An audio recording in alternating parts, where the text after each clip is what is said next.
Très cordialement, je voudrais vous saluer tous dans le nom précieux de notre Seigneur. C'est la grâce de Dieu que nous pouvons prêcher la parole du Seigneur. Et si cette fois-ci, ça ne peut pas avoir lieu dans le bâtiment blanc à Zurich, alors s'accomplit quand même là où 2 ou 3 sont réunis en mon nom. Je suis parmi eux. Et aussi ce qui au commencement directement dans les actes des apôtres est écrit, et ils se rassemblaient ici et là dans les maisons.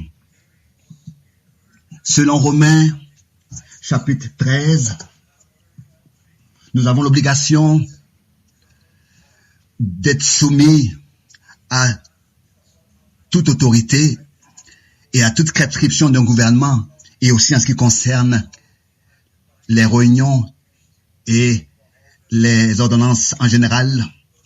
Et nous sommes reconnaissants à Dieu le Seigneur de ce que nous avons la possibilité dans cette petite pièce de vous remettre nos salutations et de porter la parole de Dieu dans le monde entier, et d'envoyer aussi à nos frères Baumgartner, le frère Scherer, le frère Keller, et vous remettre les frères de la Suisse leurs salutations, particulièrement ceux qui, au-delà des mers et aussi en Amérique du Sud, ou bien en Australie, en Amérique du Nord, et bien sûr aussi dans toute l'Europe. Et aussi nous nous réjouissons de tout notre cœur de ce que la parole de Dieu atteint les extrémités de la terre. Et nous sommes très reconnaissants au Seigneur aussi pour cela, de ce que nous avons la grâce de reconnaître les signes des temps. Et à cela appartient que nous puissions mentionner Matthieu 24, Luc 21, Marc 13, et lire ces chapitres là où le Seigneur a tout dit à l'avance, ce qui allait venir et s'arriver et arriver, et des pestes et des famines, des tremblements de terre, des catastrophes de toutes sortes. Après que nous ayons, n'est-ce pas, dans le monde entier, globalement, vécu le changement climatique et le réchauffement de la terre, nous voyons que ce virus, le corona, a atteint tous les continents. Presque impossible à comprendre que une telle chose existe. Les distances n'ont plus d'importance, l'eau n'a aucune importance. Partout, sur toute la terre, c'est le même virus et les mêmes difficultés. Nous sommes vraiment arrivés dans un temps dans lequel tous, même les incroyants, doivent entrer en eux-mêmes et comprendre que ce n'est plus tel que c'était, et que ce ne sera jamais plus comme c'était.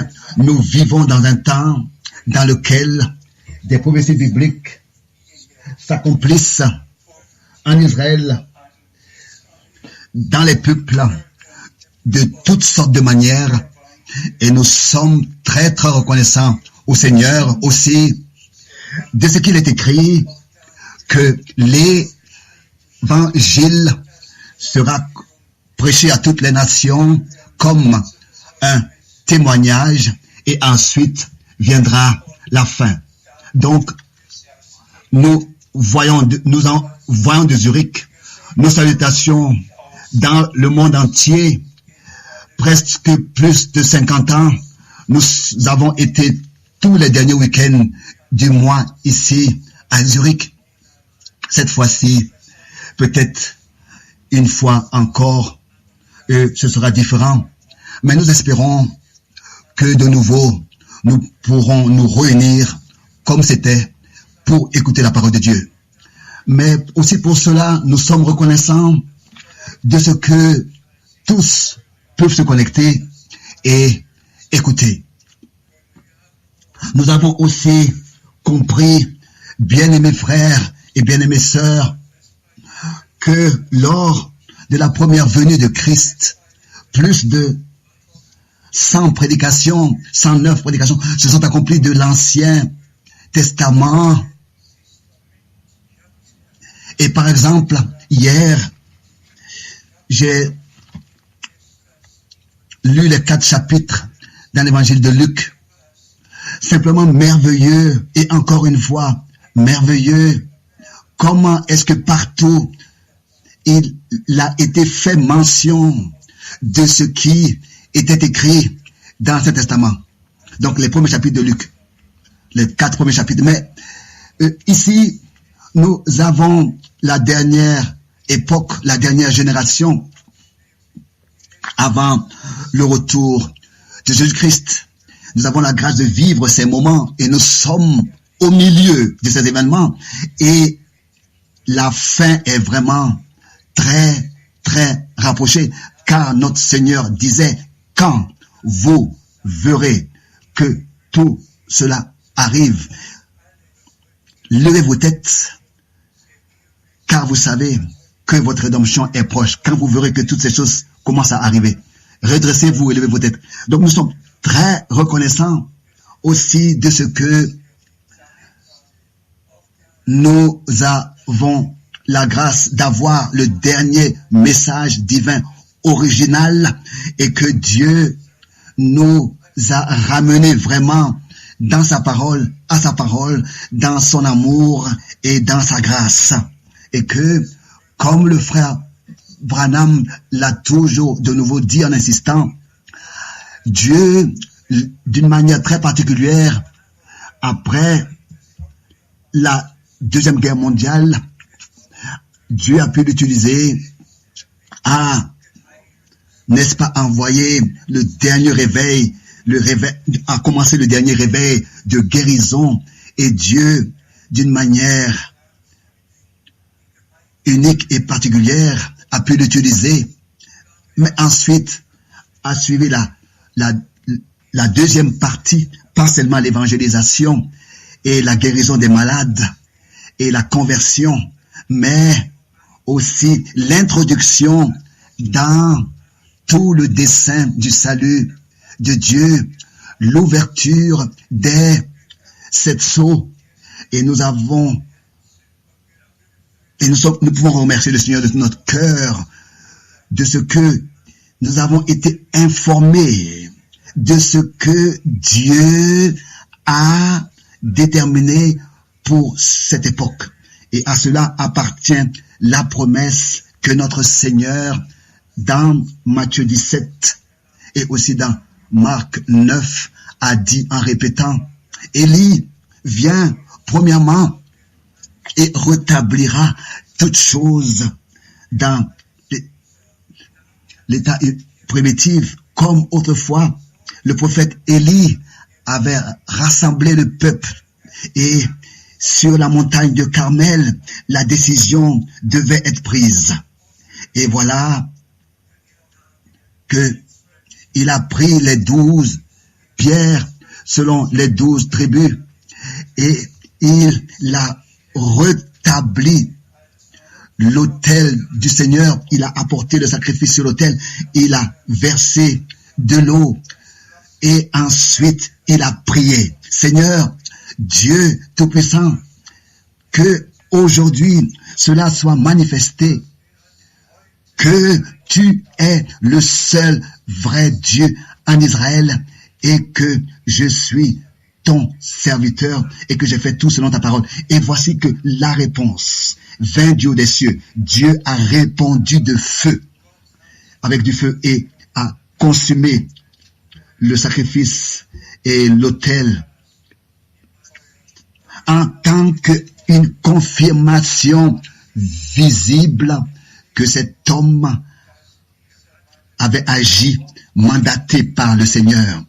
Et de la même manière encore, c'est aussi dans notre temps. C'est vraiment un mandat divin que frère Branham a exécuté par la grâce de Dieu. Et à cela appartenait, n'est-ce pas, que l'enseignement des 12 apôtres soit nouvellement rétabli sur le chandelier et que tout dans l'église de Jésus-Christ soit ordonné bibliquement. Pas d'enseignement étranger, pas d'interprétation, pas d'explication, mais le même évangile de Jésus-Christ qui fut, n'est-ce pas, prêché il y a 2000 ans d'ici, à l'époque déjà sous un mandat divin, et Paul déjà pouvait donner cette exhortation et cet avertissement dans Galates chapitre 1 au chapitre 8 concernant ceux qui prêchent un autre évangile. Bien-aimés frères et sœurs, soyons reconnaissants. Reconnaissants pour ce que Dieu a révélé dans notre temps. Et disons cela à haute voix et clairement à tous les peuples et dans toutes les langues. Nous sommes à la fin du temps, nous sommes arrivés à la fin du temps de la grâce, et que je puisse aussi mentionner cela brièvement concernant ce que frère Branham a dit en insistant, a répété en insistant, que depuis les jours de la Réformation, un nouveau commencement a été fait. Après que 1000 ans des âges cruels appelés l'âge des nations. Et bien aimés frères et sœurs, ça a été appelé l'âge obscur, le moyen âge. 1000 ans sont passés depuis le concile à Nicée, mais Dieu a fait un nouveau commencement, et depuis les jours de la Réformation, tout, l'un après l'autre, a été rétabli, a été restauré. La justification par la foi en Jésus-Christ, en l'œuvre accomplie de la rédemption sur la croix à Golgotha. Et ensuite, dans l'autre partie, ça a été l'âge du réveil de la sanctification dans la parole de Dieu, dans l'obéissance et dans la foi à ce que Dieu nous a dit dans sa parole et nous a ordonné de mettre en pratique. Et en tant que troisième âge, c'était le déversement du Saint-Esprit et de revenir et le retour des dons de l'Esprit et des ministères dans l'Église du Nouveau Testament. Donc, depuis les jours de la Réformation, pas à pas, le peuple de Dieu, durant les âges, a été ramené et toujours plus proche de ce qui existait et avait été prêché et pratiqué dans l'Église primitive et avait été expérimenté par les croyants dans l'Église primitive. Dans l'Église primitive, c'est pas seulement des enseignements qui ont été prêchés, mais les expériences des croyants appartenaient à la parole prêchée et à l'enseignement apporté. Pas seulement la foi à la justification, mais la foi en la justification en vertu de l'œuvre accomplie de la rédemption qui est entrée en vigueur par le sang de l'agneau versé. Et tel que notre Seigneur a dit, ceci est mon sang, le sang de la nouvelle alliance qui a coulé pour le pardon des péchés de plusieurs. Mais donc, pas seulement un enseignement, mais une expérience personnelle du salut que nous faisons en croyant à la justification prêchée par la foi en Jésus-Christ. Et c'est la même chose aussi avec la sanctification. Et tous nous savons ce qui a été prêché. Comment est-ce que les croyants doivent vivre? Comment est-ce que les hommes doivent vivre? Les maris doivent vivre? Comment est-ce que les femmes doivent vivre? Tout a été ordonné et enseigné dans la Bible. Et c'est en cela que, en mettant ces choses en pratique, nous sommes sanctifiés en obéissant, en mettant en pratique ce que Dieu ordonne. Celui qui ne pratique pas ça ne peut pas être sanctifié. Il faut alors que dans la foi et l'obéissance, cela ait lieu. Et de la même manière aussi, c'est avec la réception du Saint-Esprit, avec le baptême d'esprit et de feu, d'être revêtu de la puissance d'en haut. Jean-Baptiste l'a dit à haute voix. Moi, je vous baptise d'eau pour la repentance, mais celui qui vient après moi, il vous baptisera d'esprit et de feu. Et ensuite, le passage à Actes des Apôtres, dans le 2e chapitre, nous pouvons le lire, ce qui s'est passé alors que l'effusion du Saint-Esprit a eu lieu, alors que l'Église du Nouveau Testament, d'une manière surnaturelle, a été fondée. Le sang était versé, Golgotha avait eu lieu, la rédemption était accomplie. Et maintenant, les rachetés ont été revêtus de la puissance d'en haut par le baptême d'esprit et de feu et ont pu commencer leur ministère. Mais maintenant, nous sommes dans vraiment le dernier laps du temps, après, n'est-ce pas, tout ce que nous avons vu, le réveil pentecôtiste qui ensuite est passé à un réveil, est tombé dans un réveil charismatique. Mais malgré tout, tous sont restés dans leur fausse doctrine. Et ça, je le dis avec un cœur brisé. On peut aller d'église en église. Partout, notre Père est prié, est récité. La confession de foi est récitée. Les Écritures, les versets sont lus. Et malgré tout, tous ont leur propre confession de foi, leurs propres ordonnances, leur propre doctrine. Dans toutes les églises, les communautés, les églises libres, tout est resté jusqu'aujourd'hui. Mais par la grâce de Dieu, nous avons reconnu que par le ministère de Frère Branham, il y a eu un appel à sortir, un exode de toutes les doctrines, les credos qui n'avaient rien à voir à faire et qui n'étaient pas en accord avec la parole et la parole de Dieu. Cet exode, cette sortie devait avoir lieu et a lieu encore maintenant, que tous, de toute cette confusion, de toute cette captivité babylonienne, soient appelés à sortir, soient conduits à sortir selon la parole de l'Écriture.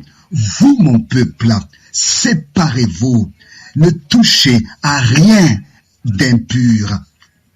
C'est ainsi que je vous agréerai et que vous serez mes fils et mes filles. Et ce que je dois encore dire est une douleur, est une grande douleur pour moi.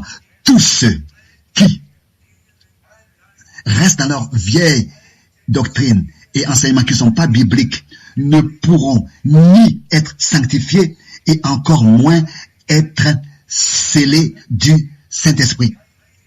Sanctifié ne peut que celui qui est dans la parole de Dieu, car il est écrit, sanctifie-les dans ta vérité, ta parole est la vérité. Donc, il faut que nous ayons du respect devant Dieu, devant la sainte parole de Dieu, et tout ce qui nous est transmis dans les Saintes Écritures, nous pouvons dans la foi et dans l'obéissance l'accepter.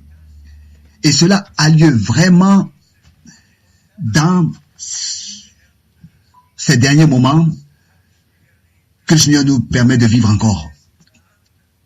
Tous les autres restent où ils sont, continuent à croire ce qu'on a toujours cru il y a des centaines d'années passées, mais celui qui maintenant est vraiment de Dieu, il ne prête plus l'oreille aux voix religieuses, mais seulement à la voix de la parole de Dieu qui vient des Écritures. Et la parole de Dieu est toujours en directe relation et en accord parfait avec la volonté de Dieu. C'est peut-être raison que nous ne prions pas seulement que ta volonté soit faite comme au ciel, sur la terre comme au ciel. Mais nous lisons les Saintes Écritures et voyons en elles quelle est la volonté de Dieu pour nous, pour pouvoir ensuite la faire. Donc, résumons cette partie ensemble. Dieu nous a visités par sa grâce. Il nous a fait reconnaître le jour et l'heure, le messager et le message.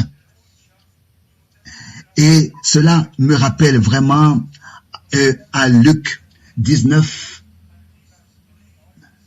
Nous avons ces deux choses devant nous. D'un côté, alors que les disciples, n'est-ce pas, avaient chanté cette louange, Hosiana, à celui qui vient au nom du Seigneur, le roi d'Israël.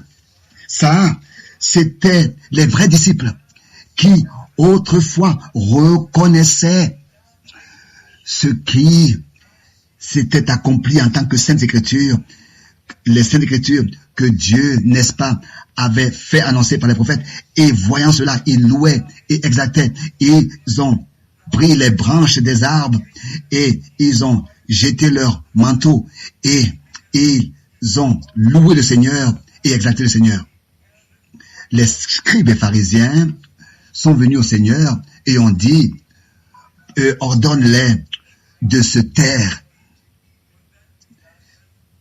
Et ensuite, le Seigneur est allé sur la montagne des Oliviers. Et de la montagne des Oliviers, il pouvait bien voir le temple et il pouvait bien avoir une vie d'ensemble sur Jérusalem.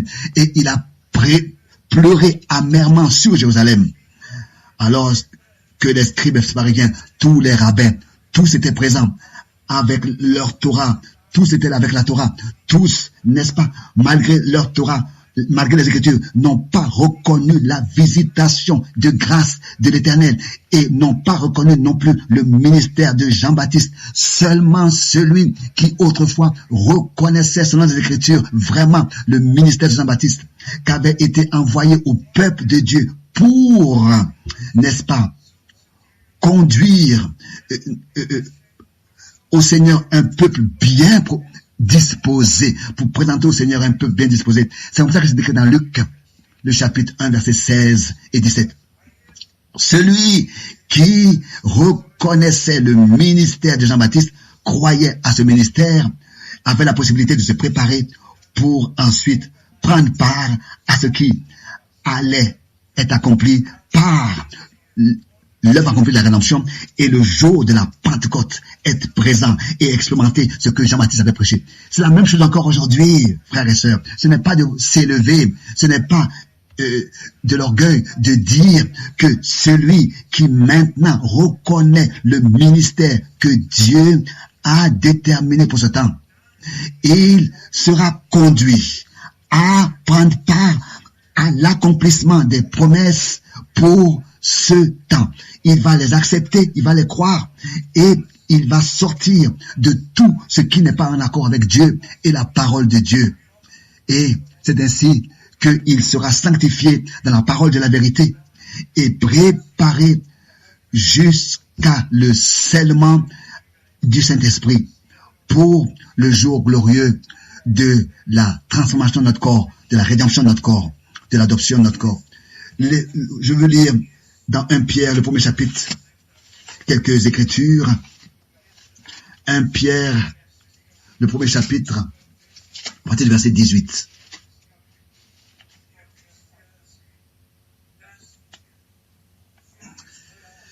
Vous savez que ce n'est pas par des choses périssables, par de l'argent ou de l'or, que vous avez été rachetés de la vaine manière de vivre que vous avez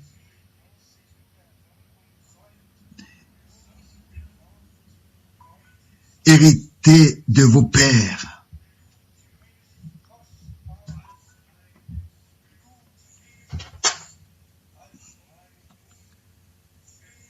Mais par le sang précieux de Christ comme d'un agneau sans défaut et sans tache.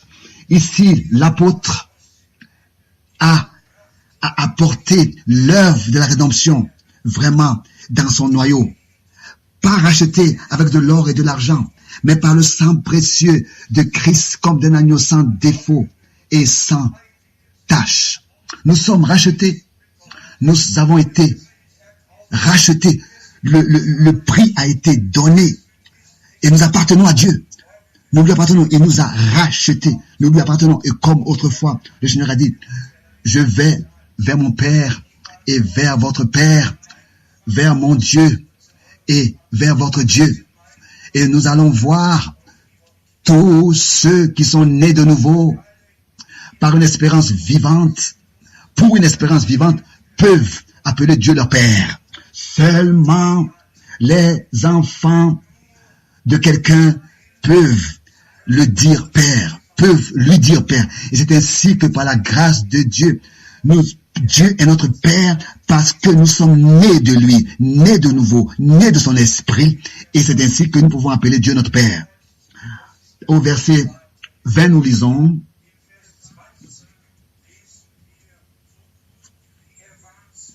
prédestiné avant la fondation du monde, il fut manifesté à la fin des temps à cause de vous.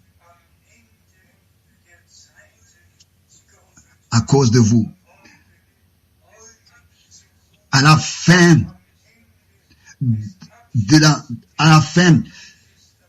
n'est-ce pas, de ces 2000 ans, de la fin du temps de la grâce, il est venu, il y a 2000 ans, il est mort pour nous, il a versé son sang, et il a, à la fin des temps, donc, il a accompli ça pour nous.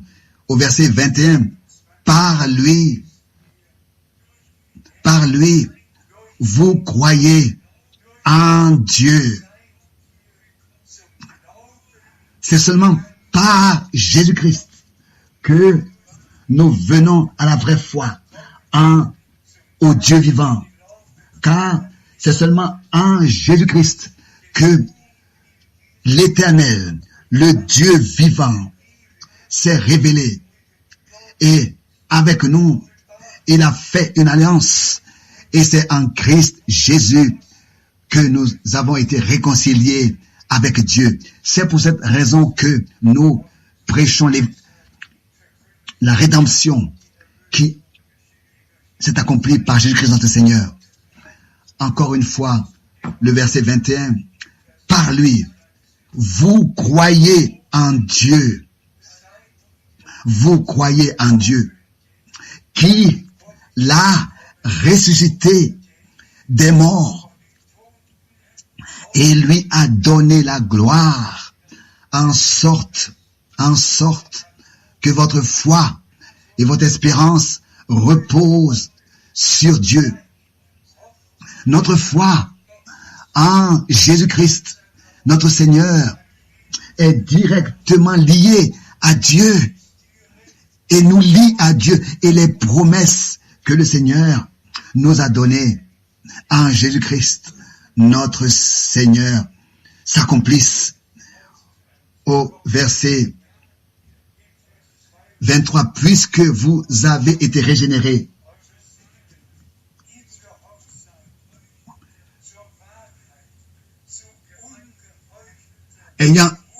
Puisque vous avez été régénérés, non par une semence corruptible, ayant purifié vos âmes, verset 22, ayant purifié vos âmes, en obéissant à la vérité, pour avoir un amour fraternel sincère, aimez-vous ardemment les uns les autres de tout votre cœur. Que le nom du Seigneur soit loué. D'abord, racheté par le sang de l'agneau, sanctifié dans la parole de la vérité. Et à cela appartient l'obéissance à la vérité. Par lui, vous croyez en Dieu, au verset 22, ayant purifié vos âmes en obéissant à la vérité.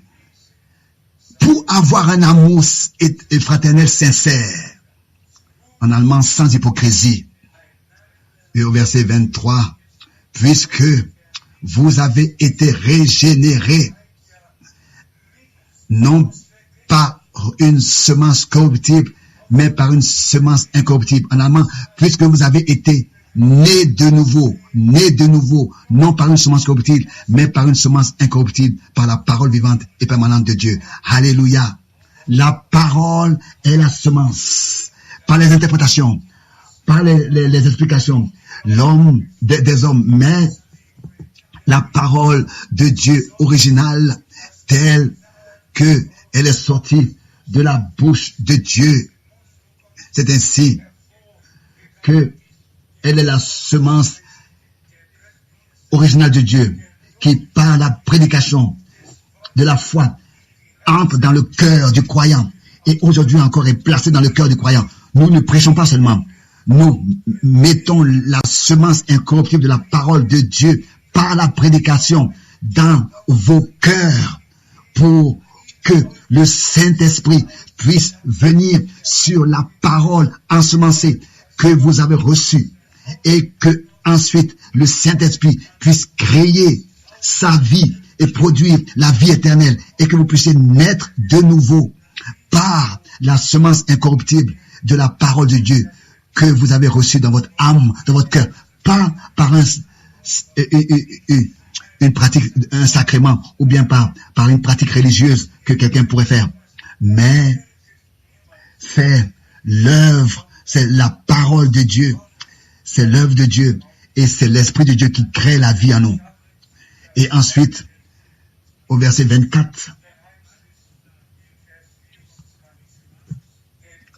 car toute chair est comme l'herbe et toute sa gloire comme la fleur de l'herbe. L'herbe sèche et la fleur tombe. Et maintenant arrive. Mais la parole du Seigneur demeure éternellement. Alléluia. La parole est la semence. Et la parole de Dieu demeure éternellement. Et c'est ainsi que tel que Pierre, en tant qu'apôtre, pouvait dire, c'est ainsi que moi aussi, aujourd'hui, de tout mon cœur, je peux le dire, ce qui est écrit ici, dans la dernière partie du verset, à la fin.